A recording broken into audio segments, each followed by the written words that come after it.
상흔이라는 제목으로 하나님의 말씀에 은혜를 함께 나누겠습니다. 네. 원고를 써놓고 몇 분께 이제 이 영화를 여쭤봤는데 아무도 모르셔서 좀 걱정이 되긴 하지만 그래도 아는 분들이 한두 분 정도 있지 않을까 싶어서, 혹시 맨 인 블랙이라는 영화를 혹시 들어보신 적이 있나요? 맨 인 블랙. 네, 이런 영화입니다. 예.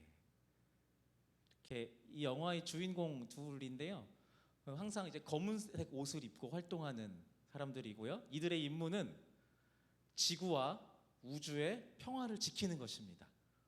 네, 만화 영화가 아니고요, 영화입니다. 네, 누구로부터 평화를 지키냐? 외계인들의 침략으로부터 지구를 지키는 사람들입니다.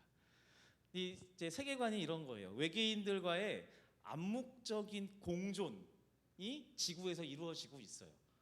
근데 이 암묵적인 공존을 유지하기 위해서 애쓰는 조직이 이제 맨인 블랙이라는 조직이에요. 그런데 외계인들 중에 지구와 우주의 평화를 위협하는 악당 외계인이 있습니다. 그리고 검은 옷을 입은 이 사내들이요, 그러한 악당 외계인을 에게 맞서서 지구를 지키는 이제 그런 이야기입니다. 실제 이야기는 아니고요, 영화 속 가상의 이야기입니다. 근데 이제 그 외계인들, 이제 영화 속에서 그려지는 외계인들이 기괴한 모습이죠. 상상 속의 모습이니까. 네.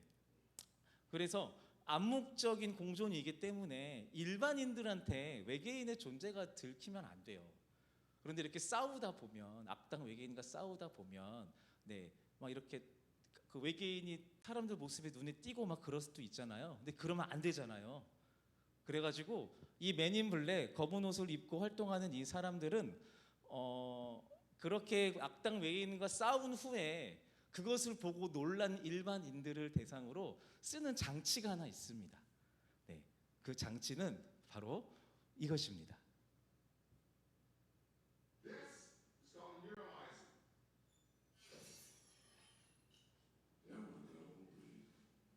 이 불빛을 보면 자신이 보았던 충격적인 기억을 잊고 다시 예전에 화평했었던 일상으로 돌아가게 되는 겁니다.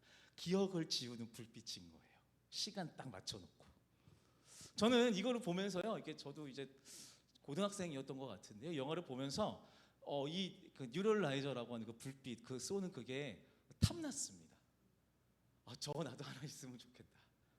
어린 시절의 치기로 이렇게 말실수, 또 행동 실수로 무한을 당하고 창피를 당할 때 이 불빛을 한번 딱 쏴주면 다 잊으니까 좋겠다, 이런 생각을 했었던 것 같아요.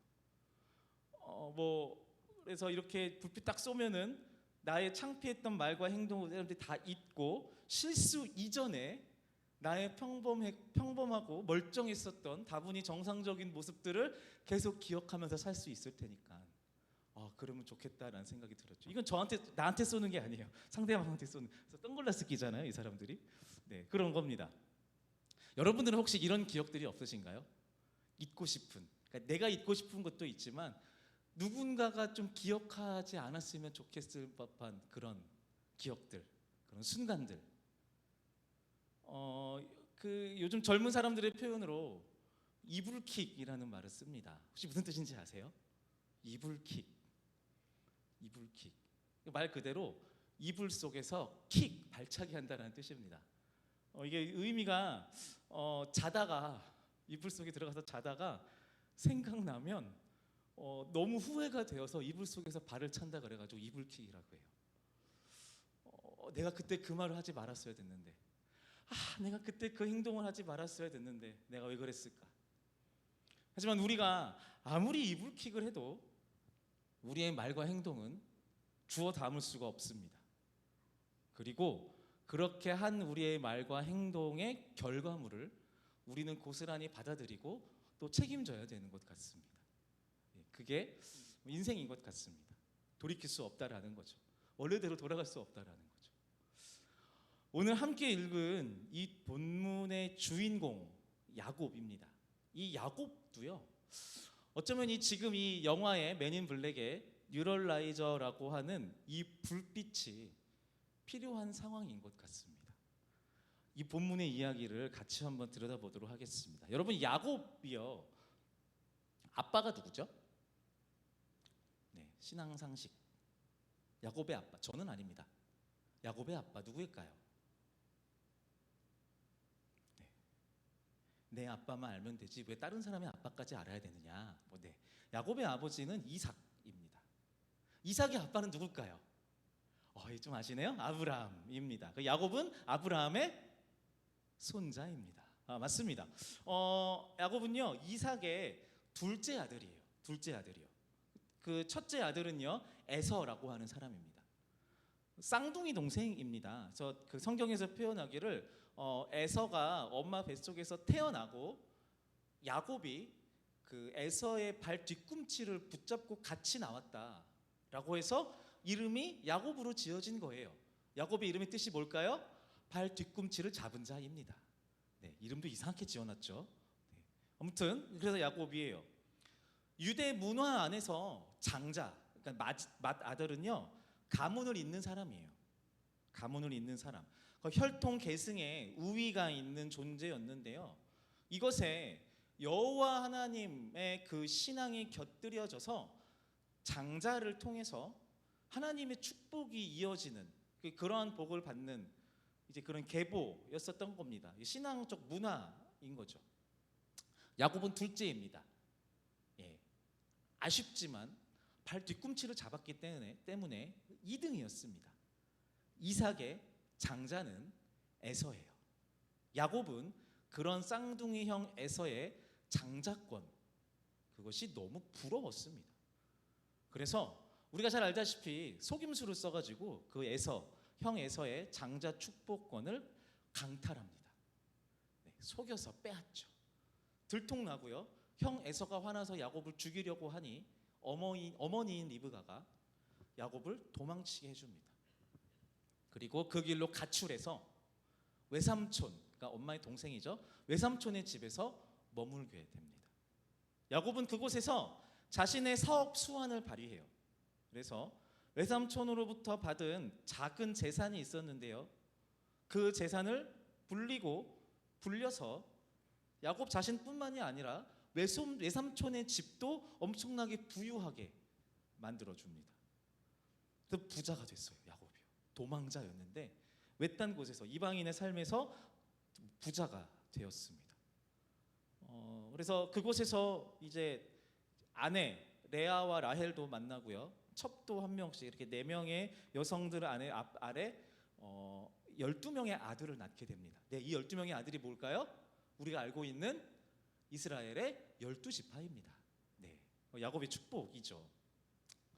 그래서 그렇게 부자가 된 야곱은요, 외삼촌의 집에서 만난 그 4명의 그 아내와 첩, 그리고 12명의 아들, 1명의 딸과 함께 제2의 인생을 열어보려고 외삼촌의 집에서 나오게 됩니다. 자, 처음에 형과 가족들을 속이고 집에서 나올 때는 빈털터리 범죄자였었던 야곱이요, 이제 제법 성공한 사업가가 되어서 금이 환영할 것을 기대합니다. 그래서 이제 다시 고향 집으로 가면서 강 하나를 만나고요, 이 강만 건너면 이제 고향 집이에요. 네, 아버지 이삭과 형 에서가 사는 그 고향 집이요.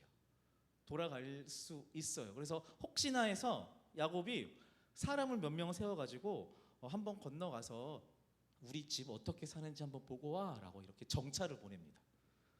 설마 아직까지도 몇 년이 지났는데 형이 아직도 화가 난 게 아니겠지, 괜찮겠지라는 마음으로 보냈습니다. 내가 이렇게 성공해서 우리 집을 이제 내가 이렇게 세울 수 있는데 이 정도면 괜찮겠지라고 생각했는데요, 그러한 그의 기대는 산산조각이 납니다. 오늘 본문의 32장에 6절에 이렇게 기록되어 있는데요, 세번역 성경인데요, 우리 같이 한번 읽어보도록 하겠습니다. 32장 6절의 말씀이요. 네, 같이 읽겠습니다. 시작. 심부름꾼들이 에서에게 갔다가 야곱에게 돌아와서 말하였다. 주인 어른의 형님인 에서 어른께 다녀왔습니다. 그분은 지금 부하 400명을 거느리고 주인 어른을 치려고 이리로 오고 있습니다. 현마했던 일이 벌어진 겁니다. 두려움에 빠진 야곱은 이 일을 대비해서 자신이 할 수 있는 최선을 다해서 준비에 박차를 가합니다. 같은 장 8절과 13절의 말씀을 다시 한번 같이 읽어보겠습니다. 8절과 13절의 말씀, 네, 시작. 에서가 와서 한 패를 치면 나머지 한 패라도 피하게 해야겠다는 속셈이었다. 야곱은 자기가 가진 것 가운데서 자기의 형 에서에게 줄 선물을 따로 골라냈다. 이게 야곱이 택한 방법이에요. 이게 뭐냐면요, 어떤 준비를 한 거냐면요, 형 에서를 향해서 보낼 뇌물을 일단 준비를 해요. 네. 그리고 혹시라도 야곱 자신이 형 에서한테 맞아 죽을 수 있는 그 상황을 대비해서 생존 물품을 따로 이렇게 빼놔요. 네. 야곱이 대비를 하는 겁니다. 야곱은 지금 당황하고 있는 겁니다. 자신의 지난 과오에 피해자였던 형 에서가 자신을 죽이려고 달려드는 것처럼 보이는 거예요. 할 수만 있다면 그 아까 그 광선 그거 가지고 가서 형한테 쏴주고 싶어. 예전에 그 기억 지우라고. 예, 근데 안 되는 거죠. 야곱은 극도로 두려움에 빠져 있습니다. 자, 여러분, 이게 제가 이야기를 쭉 지금 말씀드리고 있는데 우리가 염두에 두어야 하는 게 있어요. 이 지점에서 여러분, 야곱이요, 왜 도망자가 됐죠? 뭐 하다가? 네, 형 에서의 그 장자권이 뭐예요? 하나님의 축복, 장자로서의 그 축복을 받는 거, 그거 부러워가지고 그거 빼앗았다가 쫓기고 있는 거잖아요. 그러면 그 축복 지금 누가 받았어요? 야곱이 받았어요. 야곱은 그 조상 아브라함을 통한 그 장자의 축복, 하나님의 그 축복을 받은 사람이란 말이에요. 야곱은 하나님의 축복을 너무 원해서 형 에서의 몫을 빼앗아서라도 장자의 하나님의 축복을 받고 싶은 사람이었고, 그렇게 해서 그 복을 받은 사람이에요. 하나님의 복을 누리고 싶어서 결국 받은 사람이란 말이에요. 근데 그런 야곱이 지금 하나님의 복을 강탈해서라도 누리게 된 이 야곱이 지금 위기 앞에서 하나님과는 전혀 어울리지 않는 인간적인 방법으로 위기를 헤쳐나가려고 하고 있는 거예요. 야곱 별로네 라는 생각을 하는 순간 우리는 이런 야곱의 모습에서 우리의 모습을 발견할 수 있습니다. 신앙의 연수가 점점 차고 있고, 또 교회 안에서의 섬김과 제법 그럴듯한 기도문을 쓸 줄도 알고 찬양과 찬송가의 레파토리도 꽤 있는 나이지만 세상의 벽과 투쟁 앞에서 나는 정말 신앙의 힘을 발휘하려고 시도는 하고 있는가?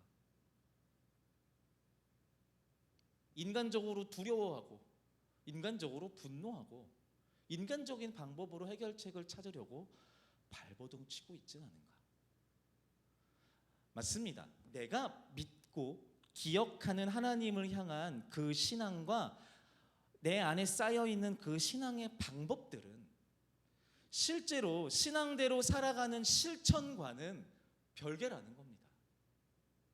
내가 아는 것과 그렇게 살아내는 것은 자연스럽게 원인과 결과처럼 이거 되면 자연스럽게 되는 것은 아니라는 거죠. 마치 야곱이 하나님의 장자의 축복을 누리고 있으나 생명의 위협 앞에 인간적인 묘수를 찾으려고 하는 것처럼 말이죠. 네, 이게 믿는 자들의 현실인 것 같습니다. 그리고 이런 인간적인 방법들이 결정적으로 우리를 평안으로 데리고 가지 않는다라는 것을 또 우리는 경험으로 알고 있어요. 아무리 탄탄한 인간적인 준비를 하더라도 여전히 내 안의 두려움과 절망이 사라지지 않는다라는 것을 우리는 알고 있다라는 겁니다. 야곱은요, 인간적인 준비를 하면서 이렇게 기도하는 거예요. 부디 제 형 에서의 손에서 저를 건져 주십시오.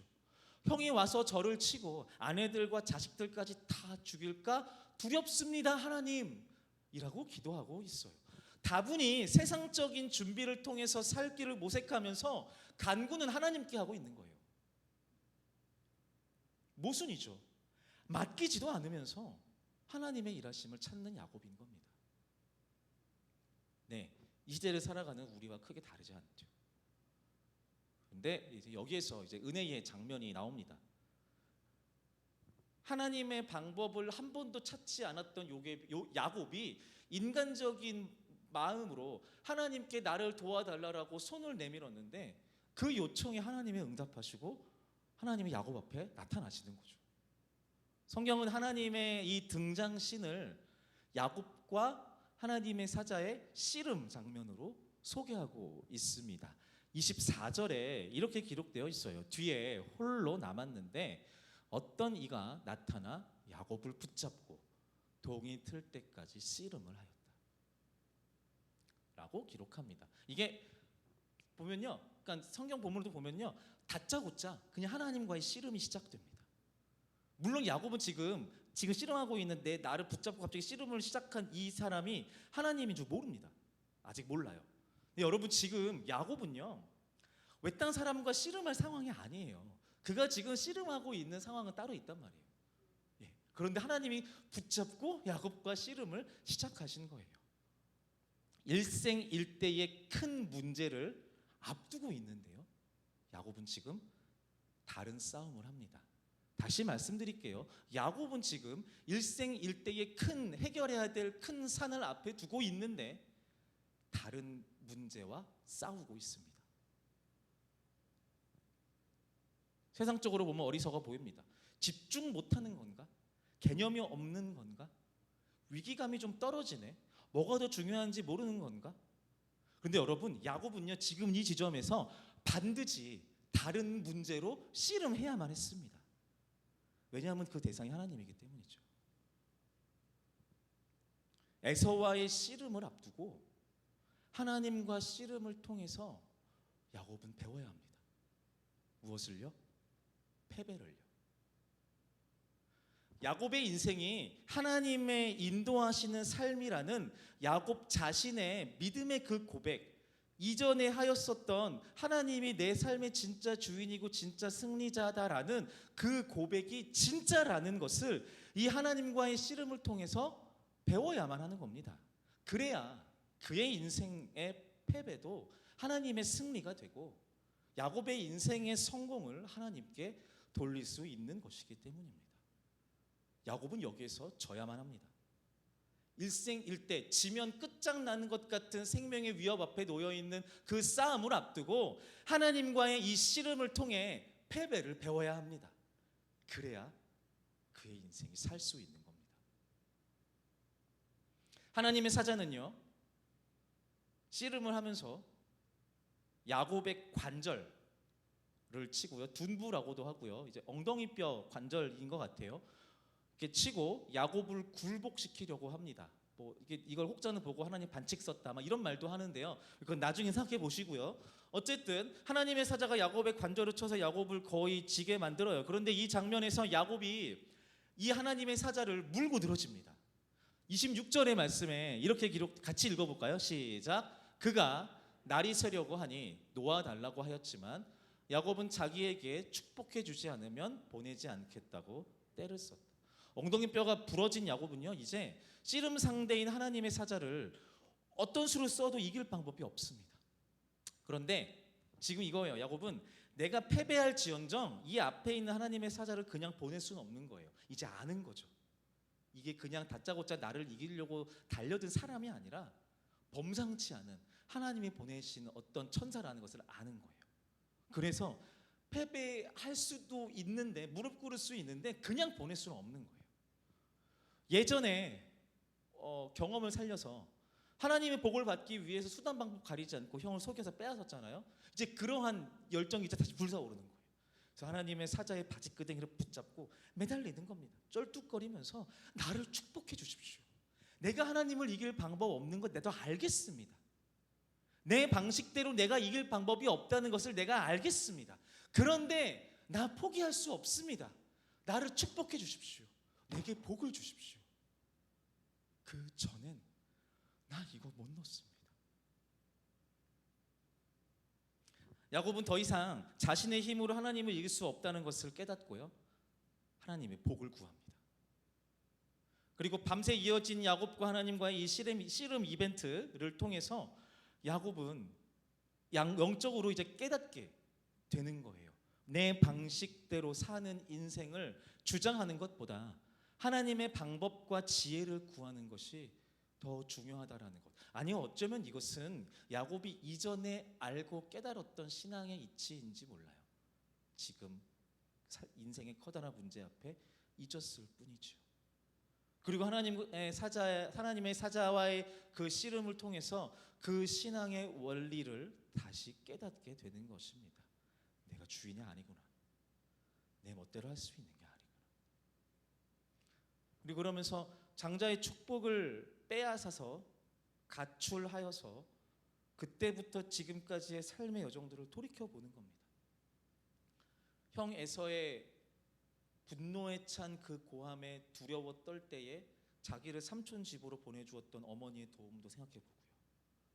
외삼촌의 집에 무사히 들어갈 수 있었던 것도 기억해보고요. 그곳에서 물질의 복, 처자식의 복을 한껏 누렸던 그 시절도 생각해봅니다. 나의 사업 수완 때문에 성공한 줄 알았고, 내가 제법 퍽 운이 좋아서 좋은 아내들 만나서 괜찮은 아들 12명을 내 능력대로 낳은 줄 알았는데 아닌 겁니다. 정말 한순간도 하나님의 복이 아니었으면 여기까지 올 수 없었을 것이다라는 것을 깨닫게 되는 겁니다. 자신의 계획대로 인생이 흘러갔던 순간이 야곱에겐 단 한 번도 없었어요. 말 그대로 야곱이 지금까지 야곱일 수 있었던 이유 한 가지는 하나님의 은혜였던 겁니다. 지금 야곱은 자기의 엉덩이 뼈가 부러져서 절뚝거리며 하나님께 복을 구하며 이것을 떠올리는 겁니다. 이제야 야곱은 깨달은 겁니다. 이후 야곱이요, 씨름을 마치고요, 이벤트가 끝났어요. 그 길로 강 건너의 에서를 바로 만나러 갑니다. 형 에서는요, 야곱을 환영하기 위해 왜 그랬는지, 왜 몇백 명 데리고 왔는지 모르겠어요. 이유는 안 나와요. 그런데 형 에서는요, 야곱을 환영하기 위해 마중 나와 있었어요. 야곱을 치려고 나왔던 게 아니죠. 마중 나와 있었어요. 두 형제는 재회의 감격을 나눕니다. 끌어안고 동생아 왔구나, 형 보고 싶었어요 이러면서. 자, 이 장면을 이렇게 보면요, 이렇게 생각할 수도 있어요. 에이, 아무 일도 안 일어나는 거였네. 괜히 걱정했네. 괜히 씨름하다가 골반만 다쳤네. 그런 거 안 했어도 다 되는 거였네. 처음부터 형 에서는 야곱을 공격할 생각이 없었네. 이런 생각을 할 수도 있다는 거죠. 맞습니다. 어쩌면 야곱은 괜한 걱정을 했는지도 몰라요. 그리고 그 쓸데없는 걱정 때문에 평생 다리를 절게 됐는지 모릅니다. 분명한 것은 이제 야곱에게 인생에 상처가 남게 되었습니다. 야곱은 이제 비가 올 때마다 엉덩이가 쑤시고요, 걸을 때마다 욱신거리는 다리로 인해서 고통스러워해야 합니다. 아프죠. 평생 다리를 절게 되니까요. 그런데 야곱은요, 그렇게 자신의 다리가 쑤시고 욱신거릴 때마다 그 야복 강가의 그 씨름을 떠올렸겠죠. 자신을 찾아온 하나님을 만났었던 그때, 내 뜻대로 내 삶을 이끌 수 없고 그래서 하나님의 축복을 간절히 구했던 그때, 비록 내가 다리를 절게 되었으나 비로소 내 삶의 전권을 하나님께 맡길 수 있음을 확신하였었던 그때, 그 야복강가의 그 새벽의 그때를 기억하는 겁니다. 지워지지 않는 상처, 없어지지 않는 고통. 하지만 야곱에게는 그저 아픔과 고통의 기억으로 끝나지 않는다라는 거예요. 아플 때마다 그때를 떠올리고 그 장소를 떠올리고 그 상황을 떠올리며 내 입으로 하나님 앞에 나에게 복을 주십시오라고 외쳤던 그 간절함이 떠올랐을 것이고, 그렇게 해서 내 인생의 전권이 내가 아니라 하나님께 있구나라는 것을 명확하게 깨달았었던 그 은혜를 야곱은 비 올 때마다 떠올렸을 거예요. 아플 때마다, 고통스러울 때마다, 지나가는 사람이 당신은 왜 다리를 절어요? 라고 물을 때마다 그때를 떠올렸을 겁니다. 이 상처는 야곱의 신앙을 일깨워주고 영적인 삶을 유지하게 해주는 상처입니다. 그리스도인들이라면 누구나 알고 있는 거룩한 상처에 대한 스토리가 있습니다. 바로 부활하신 예수 그리스도의 이야기죠. 부활하신 예수님은요, 우리가 잘 알다시피 옆구리의 상처와 손발의 못자국을 고스란히 갖고 부활하십니다. 그리고 제자들은 그러한 상처 자국 있는 스승 예수와 40일을 함께 보냅니다. 40일 동안 같이 먹고 마시고 예수님이 십자가에 달리시기 이전에 3년 동안 공생의 기간 동안 하셨던 사역들과 가르침을 되새기면서 함께 그 자리에 있으면서 저도 좀 그런 편이지만 말하면서 이렇게 막 손짓 이렇게 하잖아요. 손짓 할 때마다 구멍난 스승의 손바닥을 보고 있을 것이고요. 시선을 조금 내렸더니 구멍난 옆구리도 볼 것이고요. 양말을 신고 다니는 문화가 아니었으니 구멍난 발도 제자들은 40일 동안 계속 보았을 겁니다. 여러분, 이 상처를 40일 동안 보고 있는 제자들이요, 무슨 생각했을 것 같아요? 아우, 우리 불쌍한 선생님, 저 구멍난 손바닥 어떻게 좀 안 메꿔지나? 아우, 어떻게 반창고라도 붙여드릴까? 싹 다 그냥 나았으면 좋겠는데, 예전으로 돌아갔으면 좋겠는데, 이랬을까요? 저는 안 그럴 것 같습니다.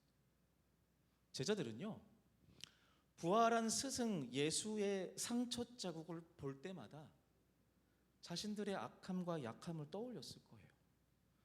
그리고 그런 자신들을 버리지 않고 저주하지 않고 다시 찾아오신 은혜를 되새겼을 겁니다. 저 구멍난 손바닥 나 때문이구나. 저 옆구리에 구멍난 거 내 죄 때문이구나. 저 구멍난 발 나와 함께 걸으셨던 발이구나. 안타깝지만 저게 빨리 회복되고 저 상처가 없어지면 좋겠다라는 생각까지 가지 않았을 거예요. 더 나아가서 그 상처를 계속 보면서 자신들의 앞으로의 영적인 삶의 방향성을 다짐하고 결단했을 겁니다. 내가 어떻게 살아야지, 내가 예수님을 따라서 제자답게 살아야지 라는 결단을 40일 동안 반복적으로 그 예수님의 구멍난 손을 보면서 결심했을 거예요. 여러분, 우리에게도 크고 작은 상처들이 있습니다. 별로 신경 쓰이지 않는 상처들도 있겠지만 우리 삶의 주홍 글씨처럼 선명하게 새겨져서 잊혀지지 않는 괴로운 상처와 장애가 있을 수 있습니다. 설교 초반부에 소개했던 그 영화 속에 기억을 지우는 그 불빛에 우리 삶의 어떤 순간, 그 상처의 순간에 쏘여서 내 몸과 마음의 상처가 지워졌으면 하는 그 마음이 있을 수도 있습니다. 그러나 여러분, 저는요, 우리의 모든 상처가 하나님의 영광을 위해 사용될 수 있다고 믿습니다. 아멘이 잘 안 나오시는군요. 예상했습니다. 다시 믿음으로 선포하겠습니다. 저는 우리의 모든 상처가 하나님의 영광을 위해 사용될 수 있다고 믿습니다. 그러나 여러분,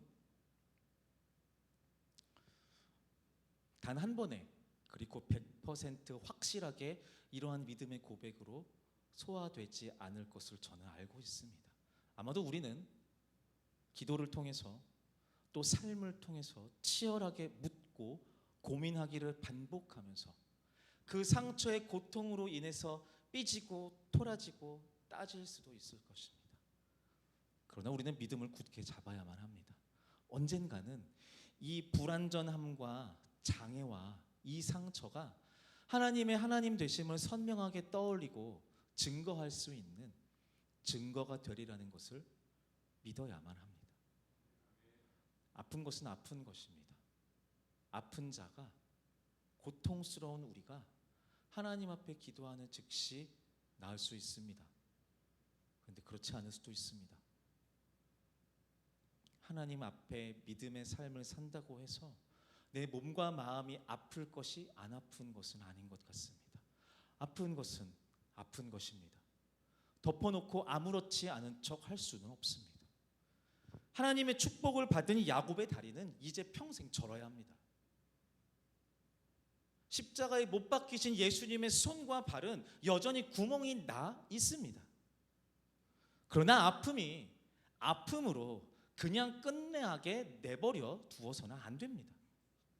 그것을 통해 나타날 수 있는 하나님의 영광이 있음을 믿어야 한다는 것이죠. 내 아픔과 상처를 통해 드러낼 수 있는 하나님의 섭리와 하나님의 일하심이 있음을 믿어야 합니다. 이것을 우리가 온전히 믿을 수 있다면요, 우리는 그 상처가 성형에서 없애야 하는 그런 흠이 아닌 거룩한 상처, 성흔이 될 것입니다. 사랑하는 영신의 성도 여러분, 저와 여러분들의 크고 작은 상처와 고통을 외면하지 않으시는 하나님을 믿으시기를 바랍니다. 물론 오해해서는 안 됩니다. 하나님께서 그 상처와 고통을 통해서 영광 받으시기 위해 마치 변태처럼 우리한테 아무렇게나 상처를 주시는 분은 아닙니다. 분명히 하나님은 우리가 겪는 그 상처와 고통으로 인해 울며 신음할 때 우리와 함께 우시는 하나님이십니다. 그러나 그 너머에, 그 상처 너머에 우리의 삶에 말씀하고자 하시는 하나님의 진리와 메시지와 교훈과 은혜와 사랑과 긍휼과 자비가 충만히 있는 줄 믿습니다. 그리고 그 상처를 넘어서 하나님께서 일하실 수 있다라는 것을, 이 소망을 가지고 하루하루 살아가시는 저와 여러분들 되시기를 바랍니다. 이 시간 우리가 함께 찬양하면서 같이 기도하기를 원하는데요.